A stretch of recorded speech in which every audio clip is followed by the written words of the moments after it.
नमस्कार, मेरा नाम है दीपक शुक्ला और हमारे चैनल बायोलॉजी वर्ल्ड में आपका स्वागत है। चलिए आज हम डिस्कस करते हैं pre Mendelian ideas about inheritance. Pre Mendelian ideas about inheritance, इसका मीनिंग क्या है? मेंडेल के जो जेनेटिक्स से रिलेटेड रूल्स और जेनेटिक्स से रिलेटेड कॉन्सेप्ट्स जब आए थे, उससे पहले जिन कॉन्सेप्ट्स को डिस्कस किया जाता था, जिन थ्योरीज को इनहेरिटेंस के लिए रिस्पॉन्सिबल बताया जाता था, मेंडेल से पहले उनका डिस्कशन यहाँ पर किया गया है। इनको pre Mendelian ideas about inheritance को थ्योरीज ऑफ ब्लेंडिंग इनहेरिटेंस भी बोलते हैं।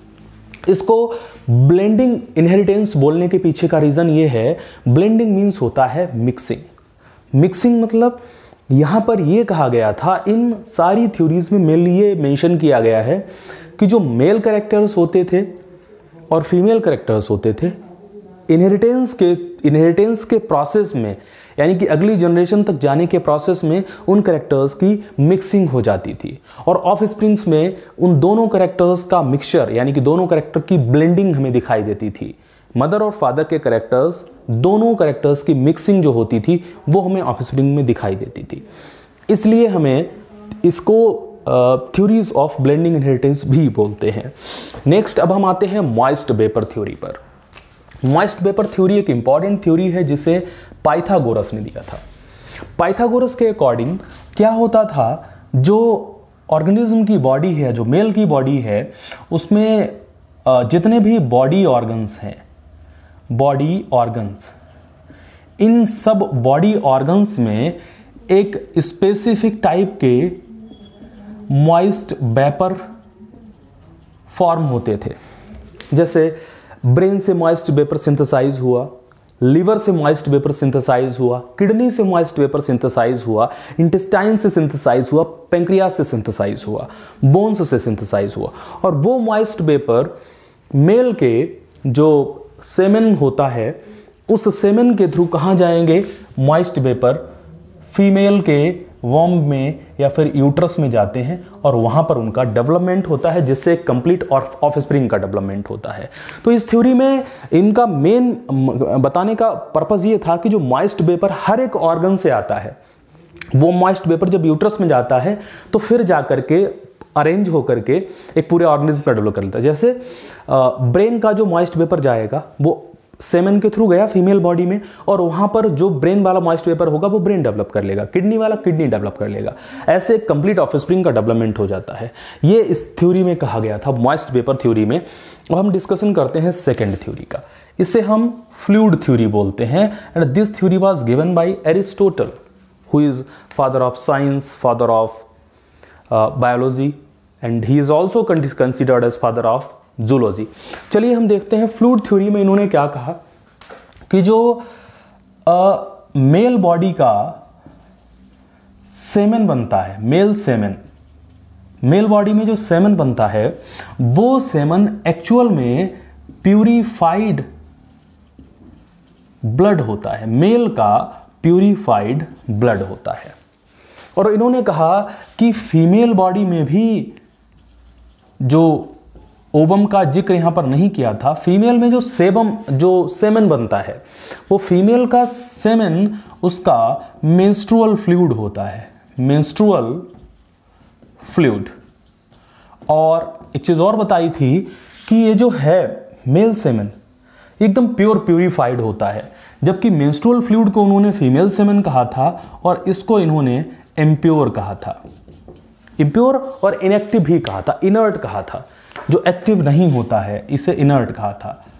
और जब मेल फ्लूइड की, मेल सेमेन की जो इम्प्योर और इनर्ट है, इसकी मिक्सिंग हो जाती है, फीमेल सेमेन जो कि इम्प्योर और इनर्ट है, इसकी जब मिक्सिंग हो जाती है मेल सेमेन के साथ में, तो ये एक्टिवेट हो जाता है और जाइगोट बनता है, आगे डेवलपमेंट हो जाता है एक फुली डेवलप्ड ऑफस्प्रिंग का। तो ये एक इंपॉर्टेंट है थ्योरी। इसके बाद आता है प्री फॉर्मेशन थ्योरी। ये थ्योरी भी काफ़ी इंपॉर्टेंट है। इस थ्योरी को स्वेमरडम ने दिया तो थ्योरी को स्वेमरडम ने था, बट इस थ्योरी को एडवोकेट यानी कि समझाने और प्रूव करने में काफ़ी हेल्प की थी मेलपीकी ने। तो स्वेमरडम और मेलपीकी दोनों का डिस्कशन यहाँ पर रहता है। प्री फॉर्मेशन थ्योरी में क्या होता है इन्होंने कहा कि मेल बॉडी में मतलब स्पर्म का जो फॉर्मेशन होता है या फिर जो एग होता है, स्पर्म या फिर एग, इसके अंदर पहले से ही प्री फॉर्मेशन, प्री मतलब पहले से फॉर्मेशन मतलब बनना किसी चीज का, पहले से ही एक माइनिएचर ऑफस्प्रिंग होता है। जैसे अगर हमें स्पर्म इसको मान लें तो इसमें एक छोटा सा बेबी पहले से ही डेवलप फॉर्म में प्रेजेंट है, ठीक है ना, या स्पर्म में या फिर ओवम में, और दोनों का जब फ्यूजन होगा तो वो पहले से ही जो प्रेजेंट है उसका प्रॉपर फुली डेवलपमेंट हो जाएगा। ये चीज इसमें कहने की बात की गई थी। और ये जो स्पर्म या फिर जो एग जिसके अंदर फुली एक प्री फॉर्म्ड पहले से बना हुआ ह्यूमन का एक प्रिमिटिव स्ट्रक्चर है, इस स्ट्रक्चर को होमनकुलस कहा गया था, होमनकुलस कहा गया था, ठीक है ना। अब देखते हैं इसके बाद हम पार्टिकुलेट थ्योरी। ये पार्टिकुलेट थ्योरी क्या होती है, इसे मोप्राइटस ने दिया था। मोप्राइटस ने ये कहा था कि जितने भी बॉडी ऑर्गन्स हैं, इन सारे बॉडी ऑर्गन्स से कुछ पार्टिकल्स निकल के आते हैं। क्या निकल के आते हैं? पार्टिकल्स। इसी मॉइस्ट वेपर थ्योरी की तरह कुछ पार्टिकल्स निकल के आते हैं, वो सेमेन में जाते हैं। फीमेल वाले पार्टिकल्स भी फीमेल बॉडी में आते हैं निकल के, और जब मेल का जो सेमेन होता है उसकी मिक्सिंग हो जाती है फीमेल सेमेन से जिसमें पार्टिकल्स होते हैं, तो एक ऑफस्प्रिंग का डेवलपमेंट हो जाता है। तो ये थ्योरी थी पार्टिकुलेट थ्योरी, पहले के जैसी है इसलिए हमें नहीं लगा कुछ लिखने की जरूरत है। इसके बाद आता है पैनजेनेसिस थ्योरी, थ्योरी ऑफ पैनजेनेसिस। ये काफ़ी इंपॉर्टेंट है और कई बार आती है। ये थ्योरी डार्विन ने दी थी। डार्विन ने ये कहा था कि हमारे जितने भी बॉडी ऑर्गन्स हैं, इन बॉडी ऑर्गन्स से कुछ पार्टिकल्स निकलते हैं। पहले के जैसी ही थ्योरी है, कुछ हर एक बॉडी ऑर्गन से पार्टिकल्स निकलते हैं और उन पार्टिकल्स को हम पैनजीन बोलते हैं। ये कॉन्सेप्ट कभी कभी आपसे पूछा जा सकता है, पैनजीन बोलते हैं, या फिर इन पार्टिकल को हम जेम्यूल भी बोलते हैं, ठीक है ना। तो जो गैमीट्स होते हैं उनमें ये पैनजीन इकट्ठे हो जाते हैं सारे बॉडी ऑर्गन से आकर के, और जब दोनों मेल और फीमेल गैमीट्स का फ्यूजन होता है तो एक ऑफस्प्रिंग का फॉर्मेशन हो जाता है। आपको याद रखना है, पैनजीन गैमीट को नहीं बोला गया है, पैनजीन उस बॉडी ऑर्गन से निकलने वाले उन पार्टिकल्स को बोला गया है। हमारे हर एक बॉडी ऑर्गन से पार्टिकल निकलेंगे, उस पार्टिकल को पैनजीन बोला गया है। वो पार्टिकल्स हमारे गैमीट में कलेक्ट होंगे, चाहे फीमेल की बात चाहे मेल की बात, दोनों में, और जब ये फ्यूज हो जाएंगे तब क्या होगा, तब एक ऑफस्प्रिंग का फॉर्मेशन हो जाएगा। तो ये कॉन्सेप्ट ये काफ़ी इंपॉर्टेंट है और कई बार आता रहता है। Theory of continuity of germ plasm which is given by Weismann. Weismann की जो theory of continuity of germ plasm है, आपने पढ़ा होगा कि जो जर्म प्लाज्म है वो कंटिन्यू होता है। तो देखिए दो चीज़ें होती हैं हमारी बॉडी में, एक तो होता है जर्म प्लाज्म, ठीक है ना, और दूसरा होता है जो हमारी सोमैटिक सेल में होता है, ठीक है ना। एक तो हम जर्म प्लाज्म बोल सकते हैं और दूसरा हम कह सकते हैं सोमैटिक प्लाज्म, जो सोमैटिक सेल्स में होता है। ये जर्म सेल्स में होता है, ये सोमैटिक सेल्स में होता है।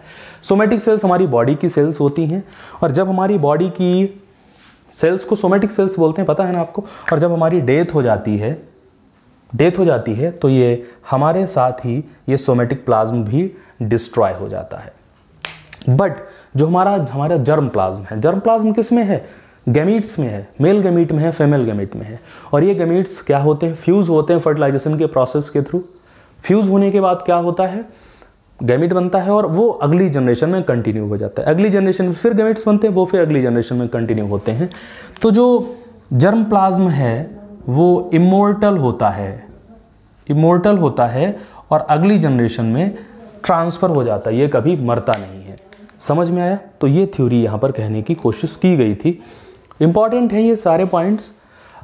उम्मीद है आपको समझ में आया होगा। फिर भी कोई इशू है, कोई कॉन्सेप्ट नहीं समझ में आता है तो आप हमें कमेंट बॉक्स में बता सकते हैं, मैं आपको सेटिस्फाई करने की पूरी कोशिश करूँगा। धन्यवाद।